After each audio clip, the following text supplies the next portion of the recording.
கங்கா சேலத்துலேருந்து அருள்வாக்கு பார்க்க வந்தீங்களா? கங்கா. ஆமாங்கம்மா. சரி, ஃபர்ஸ்ட் உங்க குலதெய்வம் வந்திருக்காரு, அவர் யாருன்னு பார்க்கலாம். கங்காமா, கங்கா இருக்கியாடா? இருக்கிறேன். உங்க மாமியார் 2 பேர் சொல்லியிருக்காங்க. ஆனா உனக்கு வந்து நிக்கிறது ஐயனார் வந்து நிக்கிறாரு. உங்க மாமியார் பாடை கட்டி அம்மன் வந்து சொல்றாங்க. அந்த தெய்வத்துக்கு போய் எவ்வளவு நாள் ஆச்சு? கோயிலுக்கு போவீங்களா? போவோம்மா. சரி, ஐயனார் ஒருத்தர் இருக்காரா? இருக்காரு. சரி, இப்போ உங்க அத்தை ஒருத்தவங்க இறந்து போய் கேன்சர்ல இறந்து போறாங்க. அவங்க பேரோட சொல்லட்டுமா? சொல்லுங்க. அவங்க பேர் ராஜாத்தி. கரெக்டா? கரெக்ட்மா. சரி, அது மாதிரி இப்போ நீங்க வீடு வாடகை வீட்டில் உங்க அம்மா வீட்டில் இருக்கீங்களா? ஆமாங்கம்மா. கல்யாணம் ஆயிடுச்சு, குழந்தைங்க இருக்கு, சரியா? உங்க வீட்டுக்காருக்கு அடிக்கடி சண்டை வருது, அப்புறம் நீங்களே திருந்திக்கிறீங்க, சண்டை போடுறீங்க, அப்புறம் சேர்ந்துக்கிறீங்க, சரியா?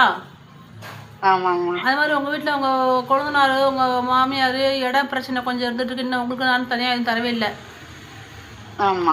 உங்க பெரியப்பா ஒருத்தர் தூக்கில் இறந்துருக்காரு, அவர் பேர் சொல்லட்டுமா? அவர் பேர் திருமலை. ஆமாங்கம்மா. கரெக்டா இது இந்த பேரு? கரெக்ட்மா. உங்க அப்பா பயங்கரமா போதையெல்லாம் போட்டு சரக்கு போட்டு இறந்துட்டாரு, அவரு கூட வந்திருக்காரு, அவரே அழைக்கிட்டுமா பேரோட? ஏம்மா? அம்மா சொல்லுங்க. உங்க அப்பா பேரை கூப்பிட்டுமா? கூப்பிடுங்கம்மா. அவர் பேர் ராஜேந்திரன். உங்க அப்பா இறந்துட்டார்ல, அவர் வந்திருக்காரு தெய்வமா. இந்த பேர் கரெக்டா? கரெக்ட்மா. உங்க தாய் மாமா பையன் ஒருத்தன் தண்ணியில சின்ன வயசுல இறந்துட்டான், அந்த பையன் சின்ன பையன் கூட வந்திருக்கான், அவனை கூப்பிட்டுமா? சரிங்கம்மா. அந்த பையன் பேர் சொல்றாப்புல. அம்மா காதுல நல்லா வாங்கிக்கோ. அம்மா இருக்கீங்களா? இருக்கம்மா. சொல்லுங்க. அவன் பேரு ஹரிஹரன். ஹரிஷ். கரெக்டா? சரி, இப்ப நீங்க எதுக்காக என்கிட்ட அருள்வாக்கு கேட்க வந்திருக்கீங்க அப்படின்னு பார்க்கும் பொழுது, நீங்க ஒரு துணிக்கடை வச்சு நடத்துறீங்க. அந்த துணிக்கடை நல்லா ஓடணும், அதுக்காக தான் நீங்க என்ன பார்க்க வியாபார அபிவிருத்தி ஆகணும், அதுக்காக தான் நீங்க என்னை பார்க்க வந்திருக்கீங்க, சரியா? இந்த வியாபாரம் நல்லபடியா ஓடி பணம்ங்கிறது உங்க வீட்டுல பொருளாதாரங்கிறது ரொம்ப பின்தங்கி இருக்கிற காரணத்தினால வியாபாரம் நல்லா ஓடிட்டு இருந்துச்சு, இப்ப திடீர்னு ஓடாம இருக்குது.